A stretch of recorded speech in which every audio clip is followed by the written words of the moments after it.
¿Es probable que el Reino Unido vuelva en un futuro cercano a ser parte de la Unión Europea? No lo sé, es una gran pregunta. Porque ahí hay un asunto de orgullo nacional. Ya metí la pata, pero ahora me amacho. Que es muy razonable. Por otro lado, a ver, el orgullo nacional desafortunadamente sigue moviendo conciencias. Entonces, no sé qué tan fácil sea para los británicos llegar y volver. Ay, mamá, fíjate que me equivoqué. Es como el que se va de su casa y regresa a su casa a los 20 años, ¿no? Se va de su casa, ya voy a poner mi propia casa y voy a poder hacer mis fiestas. Y si 2 años después, a los 22, oye, mamá, ¿me puedo quedar en casa otra vez? Es que perdí el empleo y ¿ahora qué hago? No lo sé.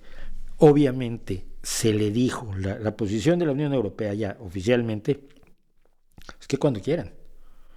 La Unión Europea está abierta a reincorporar al Reino Unido.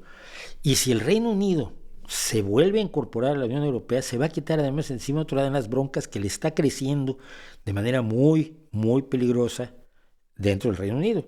Y es el independentismo escocés, que no está llevando a cabo un grupo independentista aislado, sino la propia primera ministra escocesa, Nicola Sturgeon.